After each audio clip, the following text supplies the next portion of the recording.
Alright mga kapatid, welcome back po sa inyong lahat at masaganang bagong taon sa inyong lahat.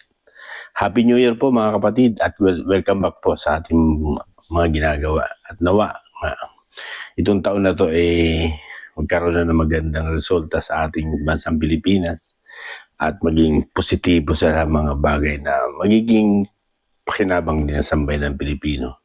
At nawa nga, yung mga nasa katungkulan matauhan din naman doon sa part na sobrang talagang talamak yung corruption. Okay? Ang tatalakayin natin mga kapatid, yung allegedly sabi nila isinugad sa hospital. Kagabi pa yun, balita, hindi kasi ako kunin. Parang ayoko yung kasi unang-una baka nga pero yung usapan na sa umiikot sa apat na sulok ng social media. Yung isinugod si Ombudsman Boying Revilla ay Remulla, hindi ba la Revilla, Remulla o kasi tunod. Isinugod sa hospital. Allegedly, sabi nila. At maraming nag-content na rin naman ito. Tsaka, bigyan din natin ng counting opinion at reaction yung tungkol sa yung ayaw nilang kilalanin o sabihin na bonus yung 2 million sa Congress. Kalaredon, sa Puno, bigyan natin ng punto yun. Pangalawang kuwan yan. Okay, unahin natin yung kay Ombudsman Boying Remulla. Okay, allegedly sinugod daw pero base doon sa mga nababasa ko sa comment section sa part na yun negatibo yung mga sinasabi na sambayan ng Pilipino na para bang kumbaga sa nagiging kuwan pa sila, parang natutuwa pa sila sa isang part na yon na isinugod sa hospital pero kaya nga lang news blackout ata, hindi natin malaman. Dapat talaga sa mga ganon bilang nanunungkulan sa ating bayan o sa gobyernong ito, pinanunungkulan mo sa sambayan ng Pilipino, maging transparent po tayo. Kung ano man ang dapat, bahagi sila ng magsabi ng totoo. Kung talaga ano ba talaga nangyari, totoo ba? Magbigay sila ng first release regarding doon sa usapin na yun. Pero ano masasabi niyo mga kapatid? Bigyan ko, ano masasabi niyo? Anong mensahe niyo pala? Okay, anong mensahe niyo? Kung totoo man, kung nasugod nga sa ospital, anong mensahe niyo po sa Ombudsman Boying Remulla? Diba? Ano bang wish nyo? Gumaling siya o ano man o ano. Basta kung anong negative, kung anong mang maging opinion nyo, kunin nyo po. Bahala na po kayo. Kung natutuwa ba kayo o sabi nga ng iba naman, nabasa ko naman kagabi, isinugod daw sa hospital, di ba si Boying, sana dalhin daw, isugod daw sa malayong hospital. Para talagang kasi talagang kumbaga mga kapatid, ito yung tinatawag natin. Katulad nung kay Congressman Acop, di ba? Late Congressman Acop. Naging negatibo sa sambayan ng Pilipino yung part na yun. Bagamat dapat magiging reaction natin pakikiramay, pero karamihan 80%, 85% talagang natutuwa sila doon sa part na yon. Samantalang hindi naman ganoon yung dapat, di ba? Kasi parang pakikiramay ito, di ba? Sasabihin mo, di ba? Pero base doon sa nila, parang natutuwa pa sila. Bakit? Iba kasi yung Tapos ganoon din kay Congress, kay Boying Remulla, Ombudsman, para bang natutuwa pa sila na isinugod sa hospital na sana nga daw. Mga nabasa natin doon, matuluyan na, isugod sa malayong hospital. Parang, di ba? Ibig ko sabihin, ito mga kapatid yung sinasabi natin lagi. Di ba? Habang maayos pa yung kalagayan mo, matino ka pa, maayos pa yung kaisipan mo. Kumbaga, di ba, habang binibigyan ka pa ng taas ng pagkakataon na magkaroon ka ng malakas na pangangatawan, di ba? Magkaroon ka ng tinatawag na maayos na kabuhayan, gawin mo na daw yun ng maayos. Di ba? Kasi nga, pagdating daw talaga ng pagkakataon na nandun ka na, ibig sabihin nakaratay ka o nakahiga ka na sa kahon, di ba? Parang nakaganon. Di ba? Ang magiging daw talaga ng tao, kapag dumungaw ka, di ba? Dudungawan mo. May ganong part na, di ba? Pag nakikiramay ka, pag dinungawan mo daw, kung anong, yun din yung totoong mensahe Nung time na yon, nadudungaw ka doon sa kaibigan mo, kakilala mo, ano pa man, pamilya mo man yan. Yung masasabi mo doon na pag dumungaw ka doon, yun daw yung totoong mensahe na mabibigkas mo. Dahil yun yung reality kasi nakahiga ka na, di ba?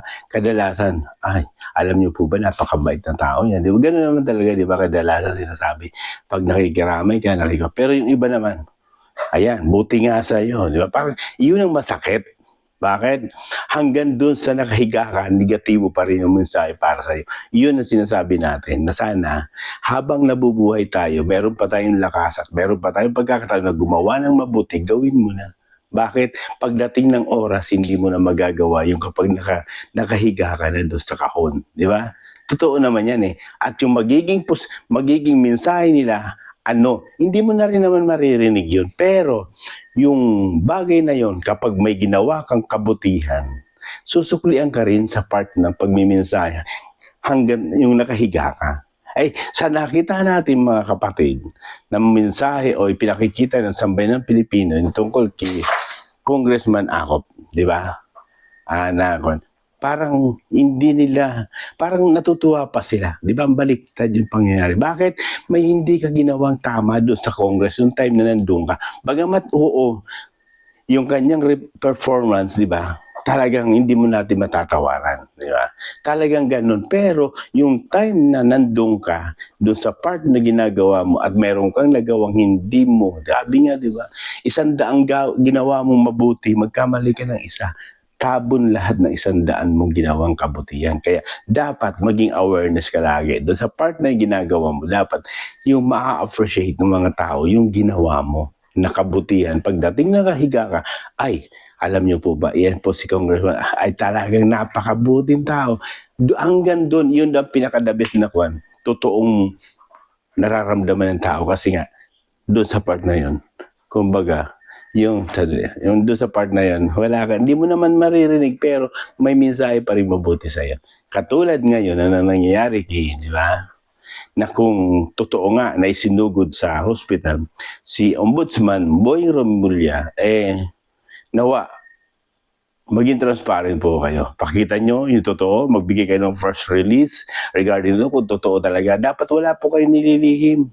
Kasi once na sinabi niyo yan na hindi ganyan o nag-golf lang, basta sinabi ni ano kapatid, John B, nag-golf lang daw. Sus, pakita niyo yung totoong nangyayari. Almost mag-isang linggo na halos hindi siya nakikita, di ba?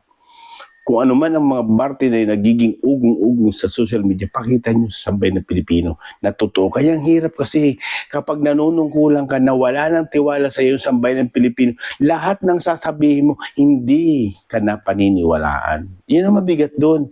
Paano ka makakabawi sa part na yun? Kasi nga, ikaw mismo, ginagawa mo isang parte para hindi ka paniwalaan. Katulad ng administrasyon na to, di ba?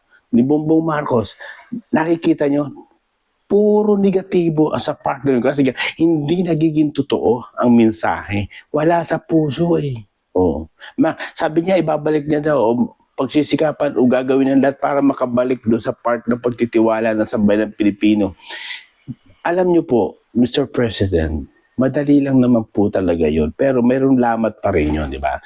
Kung ano man ang gagawin. Pero ito lang, once na ginawa mo yan, hindi mo kailangan sampahan mo na ng kaso. Si Martin Romualdez, yung anak mo, ipakita mo yung, kahit anak mo, pakita mo na ganito. Yung first lady, o yung surround ng family mo, may tingnan mo, makikita nila yung sinseridad mo na talagang gusto mong mapaglingkuran ng sambayan ng Pilipino ng maayos. Pero hindi niya nararamdaman. Kaya yun ang mahirap. Nagsasabi ka na ng totoo, pero wala nang naniniwala sa'yo. Bakit? Yung mga nakaraang ginawa mo ay sablay. Yung lahat ng mga sinabi mo ay hindi nagkatotoo. 20 pesos na bigas, flood control. Ngayon nagsasabi ka na naman kapag umulan o hindi na mararanasan yung baha. Di ba? Bagamat napakagandang pakinggan, pero realidad, ang hirap nun. Huwag mangako ng mangako kasi pagdating ng oras, hindi ka na paniniwalaan ng tao. Bakit? Hindi mo natutupad yung mga part na yun na yung sinasabi mo. Yun ang mabigat dun. Nangako ka noon, hindi mo naman natupad. Tapos mangangako ka na naman, hindi rin matutupad. Parang suntok ka sa buwan doon eh. Yung wala nang mararanasan na buwan, baha, suntok sa buwan yun. Tapos naalala ko noon, nangako ka na wala nang magugutom ng mga Pilipino sa bagong Pilipinas.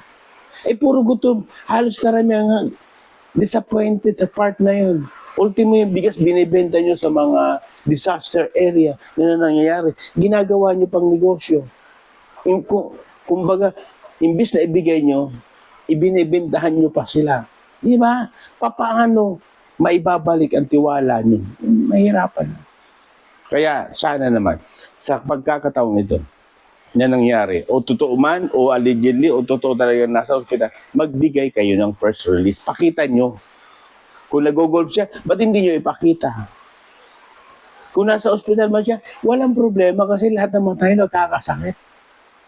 Anong problema doon? Magpakita kayo ng transparency, ng totoong sinasabi. Kasi after nito, at pag may na, alam nyo naman, social media ngayon, napaka-powerful. Nakita nila na nakaratay talaga. Sino pang maniniwala sa'yo?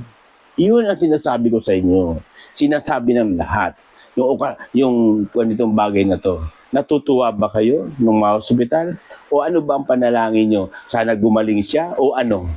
Sige nga, sabihin nga natin dito, kung natutuwa o talagang mayroon kayong o sana gumaling po, di ba? O kaya, sana nga, di ba? Matuluyan na. Yung mga ganong reaction, sige nga, anong masasabi niyo po sa part na yon? Anong maipapanalangin mo? Kung nasa ratay ng karamdaman talaga si Ombudsman Boying Remulla, anong magiging mensahe mo? Nawa, gumaling? Or sana ganito? Kayo na po bahala doon sa part na yon. Para may ipakita lang natin yung totoong gano'n. Kaya mahirap mga kapatid, di ba? Katulad yun nangyari. Second topic tayo. Sabi nila, yung 2 milyon daw, ay hindi raw yun bonus. Sabi ni Ridon.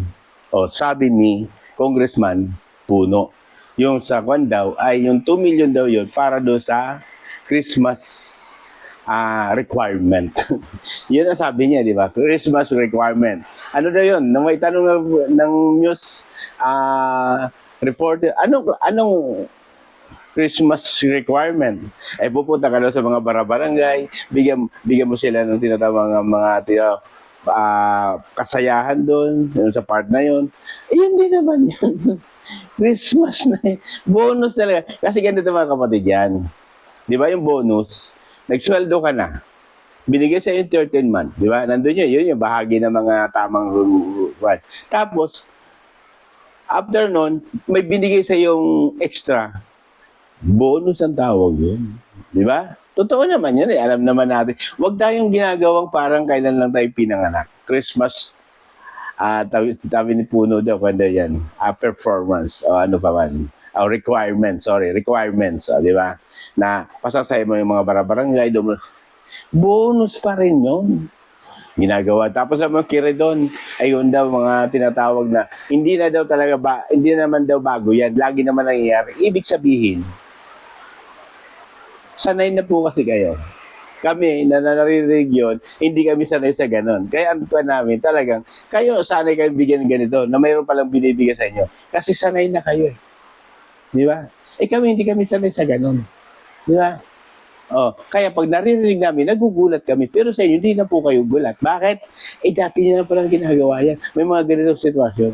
Di ba? Na nagbibigay talaga. Ang katunayan nga po niyan baka nga yung 2 million hindi na kayo nagulat Hindi na kayo, bakit? Katiting lang naman sa tingin niya yan Para bang, okay. Parang yung 2 million, baliwala sa inyo yan Kasi ang alam niyo, mas malaki. Kaya hindi na daw sila kagulat-gulat, sabi ni Congressman Ridon, na talagang nangyayari naman dati. Meaning, inaamin mo. Diba? Ganun lang naman yan, na may binibigay sa inyo, na part na yon na hindi naman ipaliwanag nyo.